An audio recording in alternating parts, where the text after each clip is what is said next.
sons. In that today we learn the chapter 4, that is how the traders become ruler.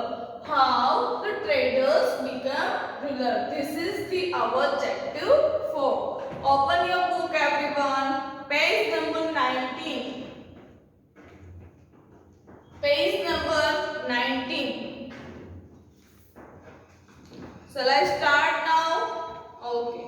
Pay attention. The children were engrossed in reading the story of two cats and monkeys during the recess. The two children are engrossed. It means reading the story of two cats and the monkey during their recess. On reading this story, Jai and Mitali were making fun of each other.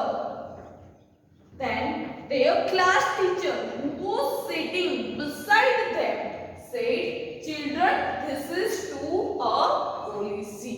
Here, the Joy and Mitali were making fun of each other. Their class teacher, who was sitting beside them, their class teacher sitting beside them and said, "Children, this is also a policy." The third party takes an advantage of a quarrel between the two. If two persons are quarreling each other, then third party can take advantage of them.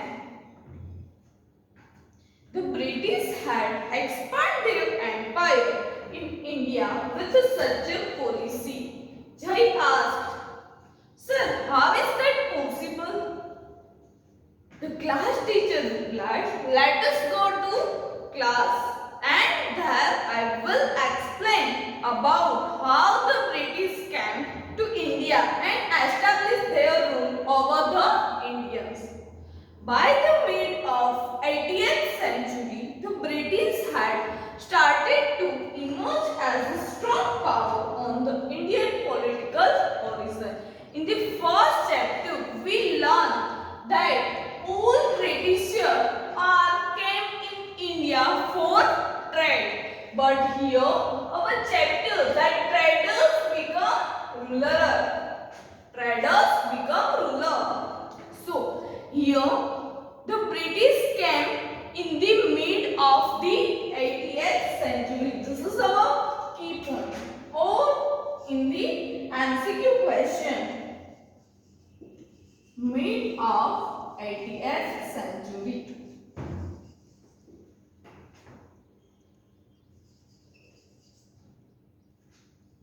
The British had started to emerge as a strong power on the Indian political horizon.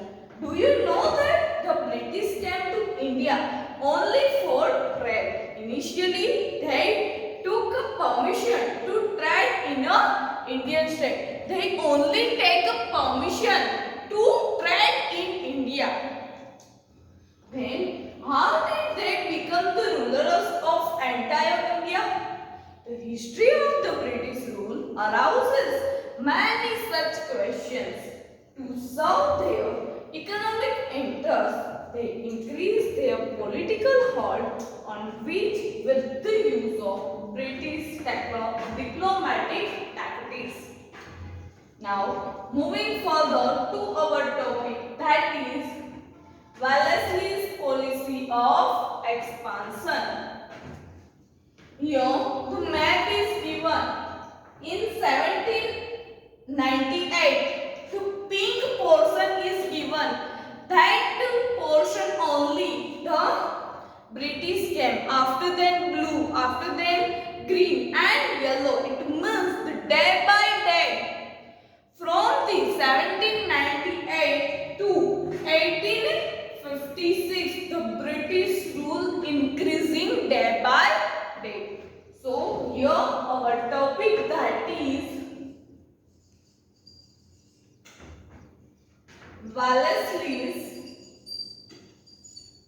Wellesley's policy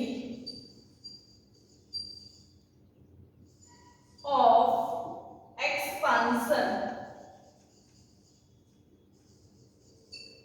Wellesley's policy of expansion. So here, when Wellesley came to India as the Governor General, cutthroat competition exists between England and France. When Wellesley came to India, at the time, cutthroat competition with India and France. Sorry, British and France, that is England. England and France. With the England and France, there are cutthroat competition.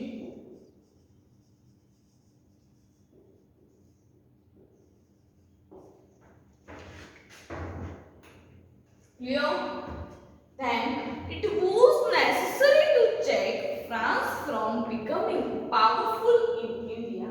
So, as to expand the British rule in India, Wellesley introduced a new plan which was known as the Subsidiary Alliance. At that time, the British rule expand the British rule. Wellesley introduced a new policy, that is Subsidiary Alliance.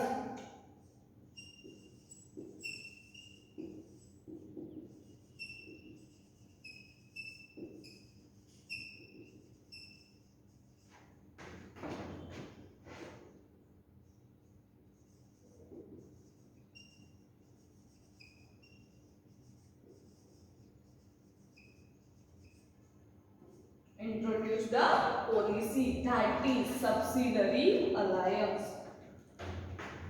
Then, as per the scheme, any princely state that accept the alliance had to keep and maintain the British army as well as a British representative in the royal court. If any state or any princely, it means empire that accept this policy, then they have to maintain and keep the British army as well as the army as well as the representative of the royal court. This way, the British could maintain their army without spending any money. How the British maintain their army? To give them, if any state or any city or any empire can accept the subsidiary alliance system, then they have to maintain and keep the army. So, in this way, the British maintain their army. However, the princely states were not allowed to utilize the army at their own will. This system which made many feel secure in the beginning and made them feel uncertain and threatened. And if any state, any princely state were not allowed to utilize their army, then what happened? This system which you feel, that is threatened and uncertain, it means unclear. Subsidiary alliance act like a slow poison of a princely state of India. This system, that is slow poison.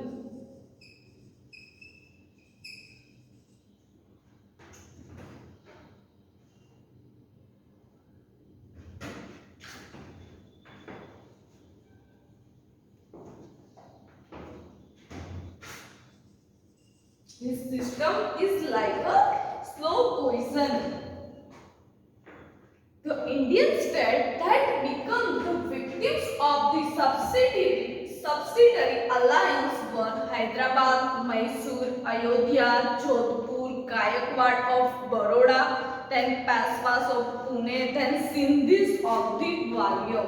Now, which state the victims of this system, that is Hyderabad, Mysore, Ayodhya, Jodhpur, Gaikwad of Vadodara, then Pashwas of Pune and Sindhis of the Gwalior. Now, write down this keyword, that is Wellesley's policy of expansion. Then we continue further this topic only. Write down this.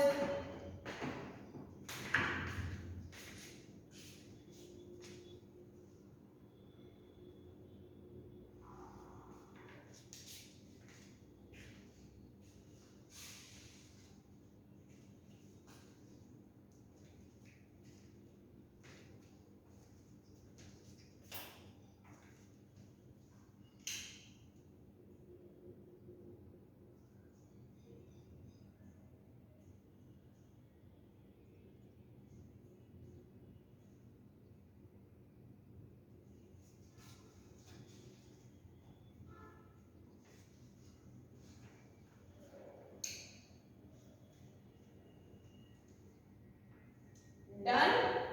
Now moving further to the next one.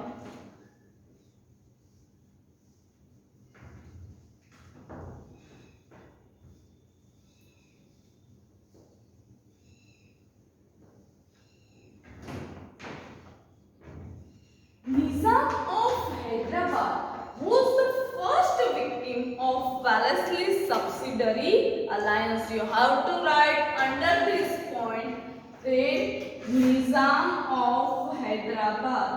Nizam of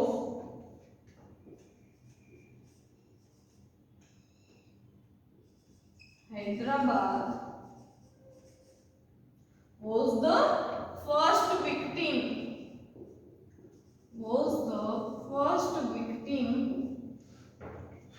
Of the subsidiary alliance system. Then was Mysore and then Ayodhya. The first victim, that is Nizam of Hyderabad, then Mysore and then Ayodhya. Tanjore and Karnataka met with the same fate. The British made the Marathas fight amongst themselves and consequently made them accept the subsidiary alliance system. Here what happened? Maratha fight among the Marathas. It means amongst the themselves. The parties of Maratha are fought with each other, and then they consequently might the accept the subsidiary alliance system. Owing to the losses incurred by Nizam in his fight with Marathas, he was the first to accept this alliance. What? Owing to losses by the Nizam in his fight with Maratha, and he was the first to accept the alliance. Those who accept the first alliance system, that the losses incurred in the fight with the Maratha. Tipu Sultan of Mysore refused to do so, but after the British victory in the 4th Anglo-Mysore War, Mysore was forced to become a subsidiary state of Marathas. Here, the Tipu Sultan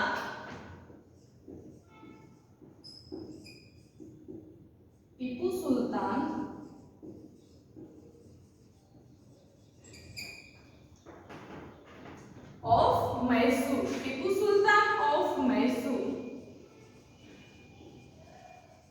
refused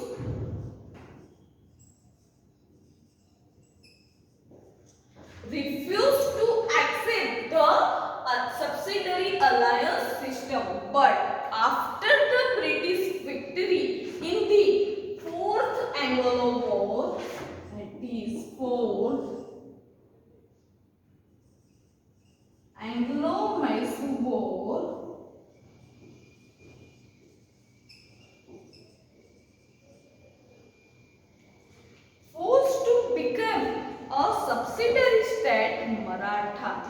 chief fought amongst themselves, and after the death of Nana Fadnavis, one by one, all the Maratha state became the victim of divide and rule policy. After the death of Nana Fadnavis,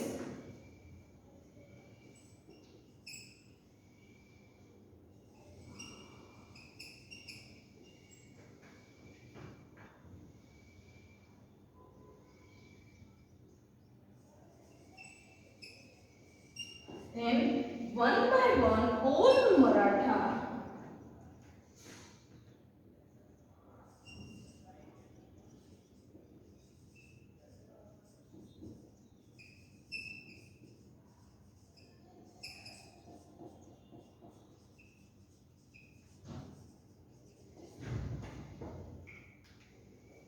one by one, all Maratha states became the victim of the divide and rule policy of the British. The other states, namely Ayodhya and Gorakhpur, Tanjore, Karnataka, then Farrukhabad, also suffered the same fate. In this way, within a span of 7 years, Wellesley expanded the company rule and made the British the supreme power in India. How many years? Within this span of 7 years. Within this span of 7 years, Maratha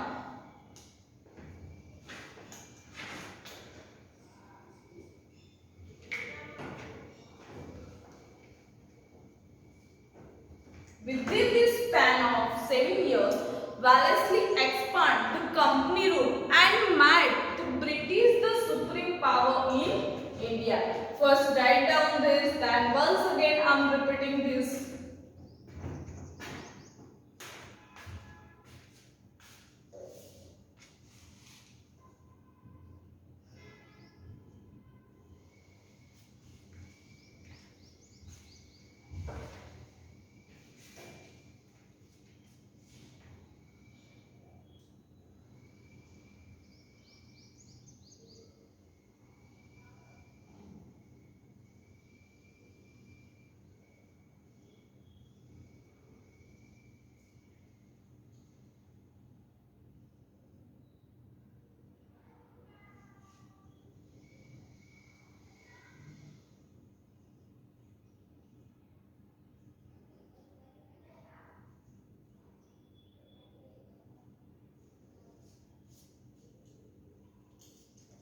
Have you written this?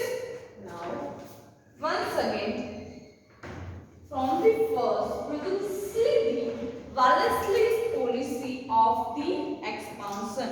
Then, Wellesley came to India, and there is a competition between the England and the France. Then, what happened? Then, the Wellesley want to ruler in India, want to become a ruler in India. So, Wellesley introduced the subsidiary alliance system. Then, after those states who accept this policy, they have to maintain and keep their army. So, in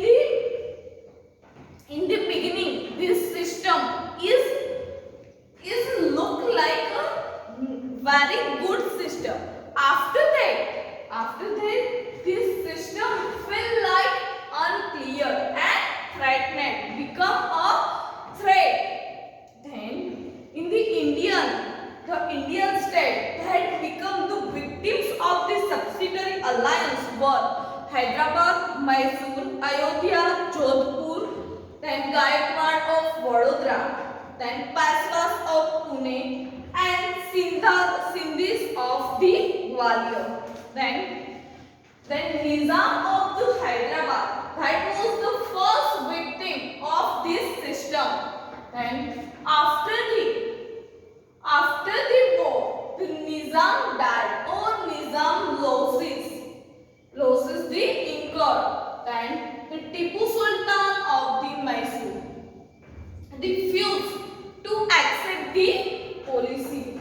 Then, after the British victory with the fourth Anglo-Mysore, Mysore force was become a subsidiary state. Here, Marathas fought with each other, and after the death of Nana Fadnavis, the Maratha have the divide and rule policy. Maratha accept the divide and rule policy, or we can say that the victim of divide and rule policy of the British. The other state, namely Ayodhya, Gorakhpur, Tanjore, Karnataka, then Farrukhabad also suffered the same fate. In this way, within a span of 7 years, Wellesley expanded the company rule and made the British the supreme power in India. A battle fought by Wellesley, here given a battle with Wellesley, and here the photo of Wellesley is given. See in your book Lord Wellesley and a battle fought by Wellesley. That both picture is given in your book. You can see. Now moving further to the next topic, that is expansion of the British rule in India.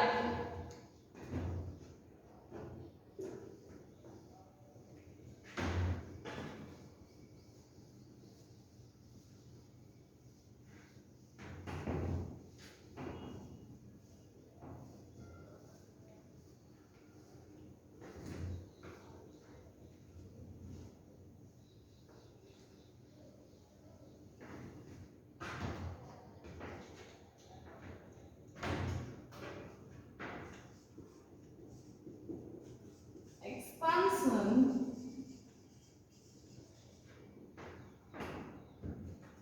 of the British rule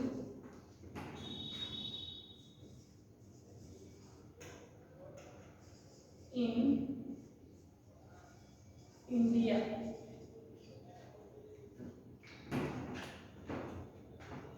So here, pay attention.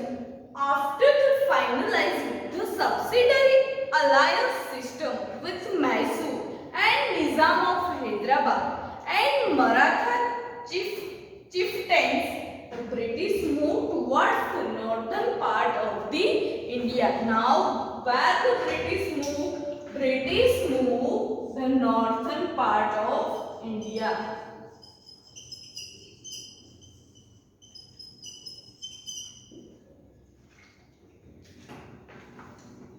They entered into a treaty of friendship with Nepal, sensing a threat from it.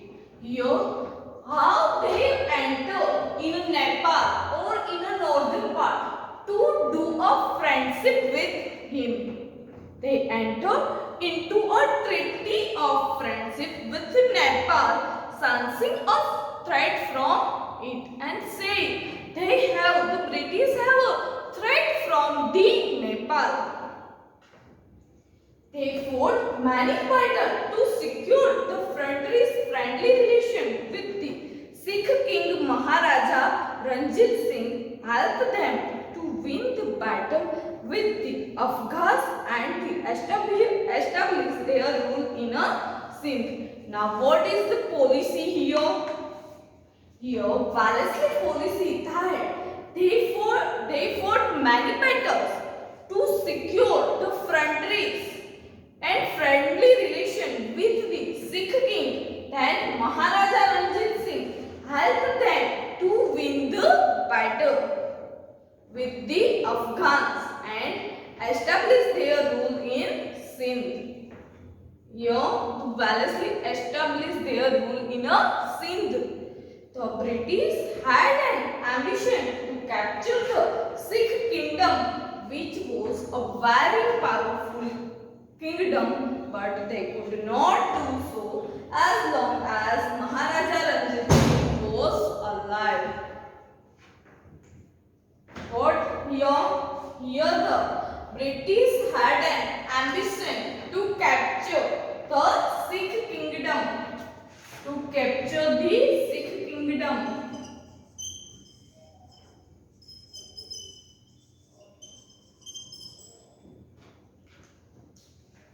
But British have this ambition to capture the Sikh kingdom, which was a very powerful kingdom.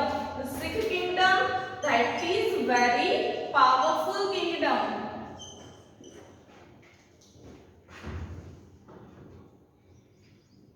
But they could not do so. Why they could not do so? Just as long as Maharaja Ranjit Singh, Maharaja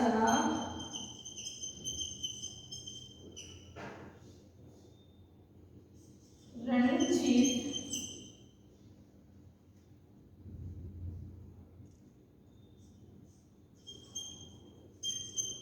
was alive. Here, the most powerful kingdom the British want to accept, but they could not do so. Why? Just because the Maharaja Ranjit Singh alive. Here, the ambition to capture this powerful kingdom too. Then, so they kept friendly relation with the Maharaja Ranjit Singh. They could not fought with them, so they maintained a friendly relation with them. Ranjit Singh was a strong ruler of that time. He had set up a strong army with the help of European officer for the protection of his state. Here, Maharaja Ranjit Singh was a powerful or strong ruler at that time, but he trained their army, or he set up their strong army with the help of European officer for the protection of their state. He had attained victories over many nearby states. He had attained victories, many victories he had attained. After his death, Punjab suffered anarchy. After the death of Maharaja Ranjit Singh, the Punjab suffered anarchy. Governor General Sir Henry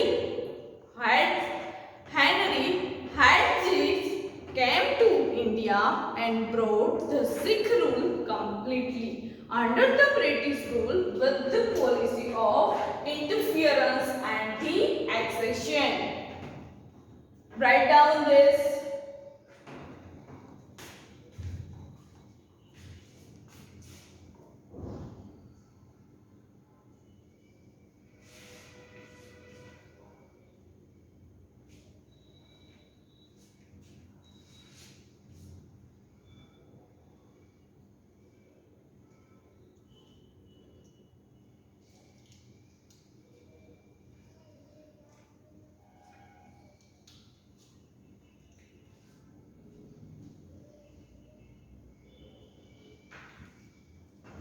Okay student, I hope you are clear with this. Next we will, or next paragraph of the expansion of the British rule in India, that we will see in our next lecture. Till then, bye students and take care.